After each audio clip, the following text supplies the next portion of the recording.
오늘 말씀은 요한 3서 1장 1절에서 12절입니다. 요한 3서는 요한 2서와 마찬가지로 순회하던 교사들이 교회를 방문하여 가르치던 상황을 배경으로 쓰여진 서신입니다. 하지만 요한 2서가 경계한 영주주의 이단의 문제와는 다르게 요한 3서는 두 인물 디오드레베와 데메드리오를 대조시키고 비교함으로써 그리고 이 서신의 수신자인 가이오의 신앙의 됨됨이를 함께 보여줌으로써 그리스도인의 온전한 삶이 어떤 것인지를 보여주고 있습니다. 오늘 본문 1절에서 저자는 자신을 장로라고 밝히고 있습니다. 즉 사도 요한 자신을 가리킵니다. 그러하기에 이 서신을 요한 3서라고 부르는 것입니다. 요한 3서는 앞의 두 서신과 달리 한 개인에게 보낸 편지라는 점에서 사도 바울의 빌레몬서와 같다고 할 수 있습니다. 요한 3서의 수신자는 가이오입니다. 가이오는 당시에 아주 흔한 로마식 이름이었습니다. 그래서 신약 성경에도 몇 사람의 가이오가 나오지만 그 어떤 사람도 이 서신의 수신자와 동일인이라고 확답할 수가 없습니다. 그러기에 우리는 가이오에 대한 정보를 요한 3서 안에서 찾아야 할 것입니다. 먼저 편지의 수신인 가이오에 대해 1절부터 8절에서 찾아볼 수가 있습니다. 사도 요한은 단순히 가이오라는 이름을 쓰는 대신 사랑하는 가이오, 곧 내가 참으로 사랑하는 자에게 편지하노라 라고 말하고 있습니다. 그것도 이 짧은 서신에서 2절, 5절, 11절에서 세 번씩이나 가이오를 사랑하는 자여라고 부르고 있습니다. 여기서의 사랑은 그저 감성적인 사랑이 아니라 진리의 끈으로 묶여있는 사랑으로 볼 수 있습니다. 왜냐하면 여기서 말하는 참으로 라는 말을 풀어보면 진리 안에서 라는 말이기 때문입니다. 사도 요한이 가이오에게 이렇게 특별한 애정을 표현한 이유가 있습니다. 가이오가 지금 교회에서 처한 상황 때문입니다. 가이오는 교회의 세력을 잡고 있는 디오드레베에 맞서 진리의 편에서 외로운 싸움을 하고 있었습니다. 이런 상황을 아는 사도 요한은 가이오를 격려하려는 것이었습니다. 사도 요한은 가이오를 향한 자신의 사랑을 2절에서 그를 위한 기도로 표현하고 있습니다. 사랑하는 자여 내 영혼이 잘됨 같이 내가 범사에 잘되고 강건하기를 내가 간구하노라. 이것은 한때 번영신학을 주장하는 사람들이 즐겨 읽는 구절이지만 사실 번영신학과 아무 상관이 없습니다. 사도 요한은 자기가 사랑하는 가이오의 영혼과 육신이 모두 강건하기를 간구하였습니다. 그런데 이 구절에서 우리는 요한이 가이오의 영혼보다 육신을 위해서 간구하는 듯한 느낌을 받습니다. 이렇게 간구한 이유는 사도 요한은 가이오의 영혼이 좋은 상태에 있다는 것을 알았기 때문입니다. 그래서 그의 영혼과 같이 그의 육신도 강건하길 바라며 범사가 잘 되기를 기도한 것입니다. 혹은 이 간구는 가이오의 건강이 그리 좋은 상태가 아닌가 생각해 볼 수도 있습니다. 즉 가이오의 몸이 좋지 않기에 그의 믿음만큼 몸이 건강하길 바라는 바람일 수도 있습니다. 이 말은 마치 사도 바울이 위장 때문에 고생하던 디모데에게 이제부터는 물만 마시지 말고 내 위장과 자주 나는 병을 위하여 포도주를 조금씩 쓰라 라고 한 것과 비슷하다고 할 수 있습니다. 혹은 이렇게 쓴 것은 당시 영주주의자들이 주장하던 이원론, 즉 영혼은 귀하고 육신은 악하다는 주장을 경계하는 것이기도 합니다. 사도 요한은 형제들을 통해서 가이오가 진리 안에서 행한다라는 소식을 듣고 기뻐하였습니다. 요한 2서 1장 4절에서도 주의 자녀들이 진리를 행하는 것을 보는 것이 심히 기쁘다고 썼던 요한은 요한 3서 3절 4절에서도 내가 진리 안에서 행한다 하니 내가 심히 기뻐하노라. 내가 내 자녀들이 진리 안에서 행한다 함을 듣는 것보다 더 기쁜 일이 없도다 라고 하였습니다. 가이오가 진리 안에서 행한다는 소식을 전해준 형제들은 아마도 가이오가 속해 있던 교회에 사도의 이전 편지를 전달했던 사람들일 것입니다. 그런데 오늘 본문 9절에서 내가 두어 자를 교회에 썼으나 라고 말하는 이 편지는 요한 2서가 아니라 유실된 편지일 것으로 추측하고 있습니다. 이 편지가 교회에 전달되었을 때 교회에서 최고의 영향력을 가진 지도자는 디오드레베였습니다. 그런데 그는 사도의 편지를 거부하였습니다. 그것이 9절에 디오드레베가 우리를 맞아들이지 아니하니 라는 말의 의미일 것입니다. 반면에 아마 가이오는 진리의 편에 서서 교권을 장악하고 있는 디오드레베에게 맞섰기 때문에 핍박을 받았을 것입니다. 그럼에도 불구하고 가이오는 자신이 진리 안에서 행하는 삶이라고 믿고 그 말씀에 순종하여 행하였습니다. 진리 안에서 행하는 삶은 대가를 지불합니다. 가이오는 자신의 신앙과 고백에 합당한 태도를 보여주었고 그 대가를 지불함으로써 참된 신앙이 어떤 방식으로 나타나는지를 보여주었습니다. 그가 보여주었듯이 그리스도인의 온전한 삶은 믿음의 고백과 삶이 분리되지 않는 것입니다. 믿음의 형제들은 가이오 안에 있는 진리를 사도 요한에게 증언해 주었습니다. 6절 상반절 그들이 교회 앞에서 너희 사랑을 증언하였느니라. 사도 요한이 말하는 가이오의 또 다른 특징은 그가 사랑의 사람이라는 것입니다. 5절 6절 사랑하는 자여 내가 무엇이든지 형제 곧 나그네 된 자들에게 행하는 것은 신실한 일이니 그들이 교회 앞에서 너희 사랑을 증언하였느니라. 내가 하나님께 합당하게 그들을 존성하면 좋으리로다. 가이오는 형제 곧 나그네를 환대하는 사람이었습니다. 이 형제 곧 나그네는 주로 당시 여러 교회를 순회하던 순회 교사들이거나 순회 전도자들을 가리키는데 우리는 그들이 7절에서 말하고 있듯이 주의 이름을 위하여 나가서 이방인에게 아무것도 받지 아니하는 사람들임을 알 수 있습니다. 손대접은 초대교회에서 매우 중요한 덕목이었습니다. 그리고 가이오는 이 점에서 본을 보인 사람이었습니다. 이렇게 가이오가 형제 곧 나그네 된 자들을 환대한 일을 가리켜 요한은 신실한 일이라고 말하였습니다. 이 신실한 일은 진리와 사랑에 기초하여 행하는 일입니다. 또한 가이오의 행위는 그저 한두 번 한 것이 아니라 지속적으로 행하는 일이었습니다. 이렇게 가이오가 순회 교사와 순회 전도자들을 환대하는 이유는 이는 그들이 주의 이름을 위하여 나가서 이방인에게 아무것도 받지 아니함이라. 그러므로 우리가 이 같은 자들을 영접하는 것이 마땅하니 이는 우리로 진리를 위하여 함께 일하는 자가 되게 하려 함이라. 순회 교사와 순회 전도자들이 주의 이름을 위하여 나가서 이방인에게 아무것도 받지 않기 때문에 이렇게 손대접하는 것은 마땅한 것이었습니다. 이들은 이방인에게 보냄을 받은 자들이었기에 이방인에게 아무것도 요구할 수 없었습니다. 그러하기에 그리스도인 공동체인 교회가 이들을 책임지는 것은 마땅한 것이었습니다. 이것은 사도 바울이 복음 전도자들이 교회의 지원을 받을 권리가 있다고 말한 것과 맥을 같이 합니다. 고린도전서 9장 14절 이와 같이 주께서도 복음 전하는 자들이 복음으로 말미암아 살리라 명하셨느니라.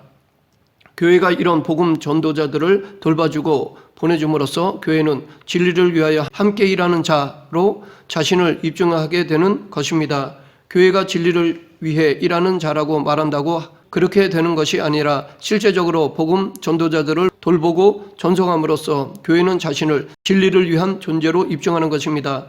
이 부분을 요한 2서와 비교해 보면 요한 2서에서 사도 요한은 영주주의 이단의 교리를 가르치려고 오는 거짓 교사들을 집에 들이지도 말고 인사하지도 말라고 경계하였던 것입니다.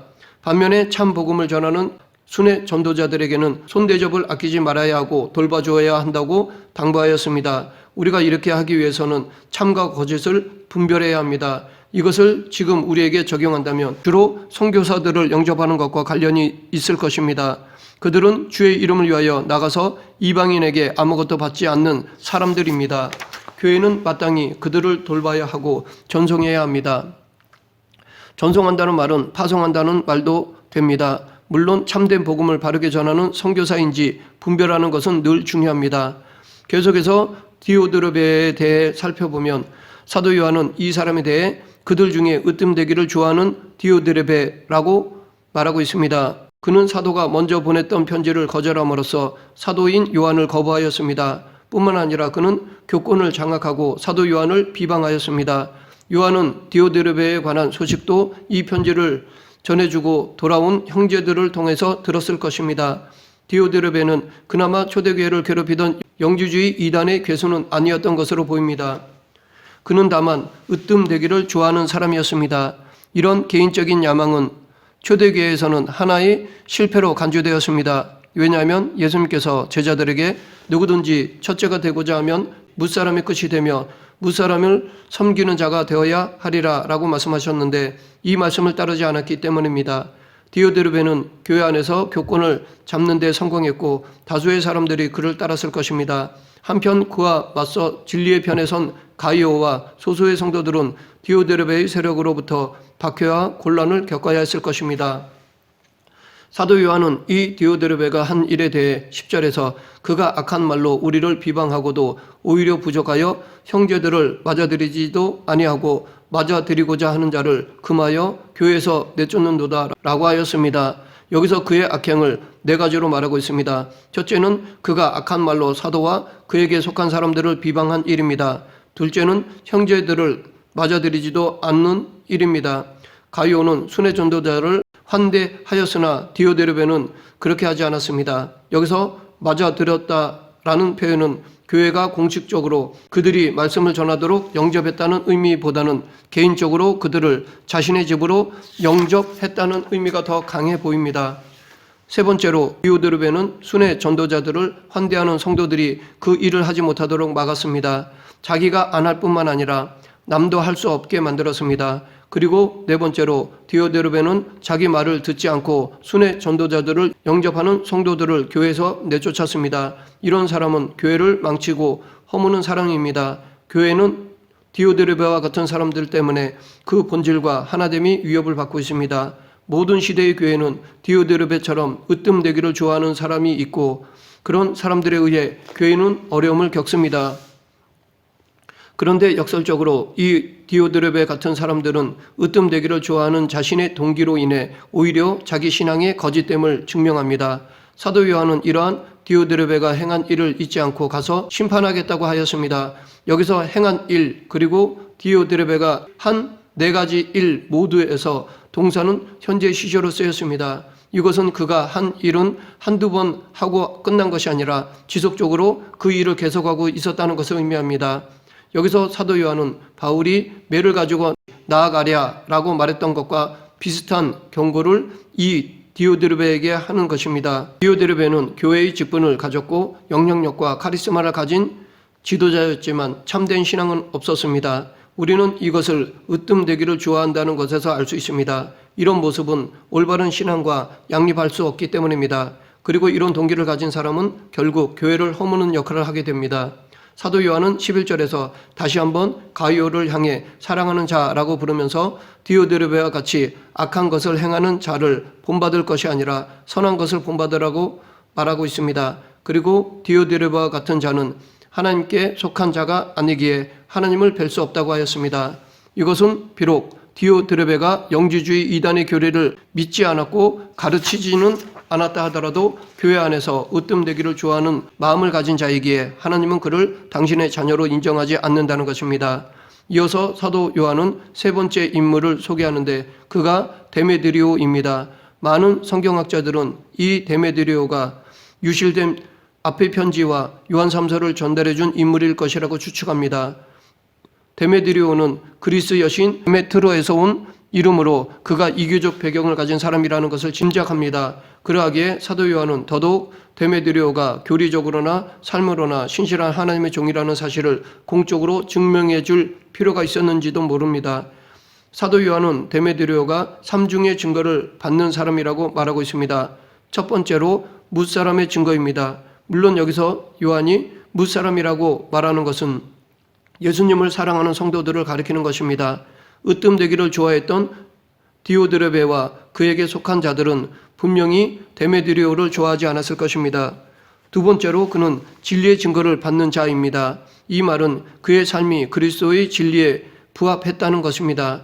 세 번째 증거는 사도 요한의 증거입니다. 사도는 우리도 증거하노니 너는 우리의 증언이 참된 줄 아느니라 라고 하였습니다. 사도 요한은 가이오에게 편지를 쓰면서 두 사람 디오드르베와 데메드리오를 대조시킴으로써 그리스도인의 온전한 믿음과 삶이 무엇인지를 보여주고 있습니다. 즉 그리스도인의 온전한 믿음과 삶은 성품과 신앙이 함께 가는 것입니다. 디오드르베는 자기가 으뜸이 되려고 하는 동기와 그 악한 행동들을 통하여 자신의 신앙이 거짓임을 드러내었습니다. 반면에 데메드리오는 뭇사람의 증거와 진리의 증거와 사도의 증거를 통하여 그의 신앙의 참됨과 그의 삶의 온전함을 드러냈습니다. 또한 그리스도인의 온전한 믿음과 삶은 진리와 사랑을 드러내는 것입니다. 3절 4절에서 가이오는 진리 안에서 행하는 자로 사도의 기쁨이 되었다고 하였습니다. 이어 5절부터 8절에서는 가이오가 순회 전도자들을 영접하고 전성함으로써 그의 사랑을 증거했다고 하였습니다. 진리와 사랑, 사랑과 진리는 분리되지 않습니다. 언제나 진리는 사랑 안에서 표현되고 사랑은 진리 안에서 드러납니다. 그리스도인의 신앙은 이런 성품과 결코 분리될 수 없습니다. 성품과 분리되는 것은 참된 신앙이 아님을 오늘 본문에 나오는 디오드르베가 보여주고 있습니다. 말씀을 맺겠습니다. 우리 안에는 두 길이 놓여 있습니다. 하나는 악한 것을 본받는 길이고 다른 하나는 선한 것을 본받는 길입니다. 바꿔 말해 하나는 디오드르베가 간 길이고 다른 하나는 데메드리오가 간 길입니다. 디오드르베는 교회를 허무는 인생이었고 데메드리오는 주님의 몸인 교회를 세우는 사람이었습니다. 지금 우리는 어느 길에 서 있습니까?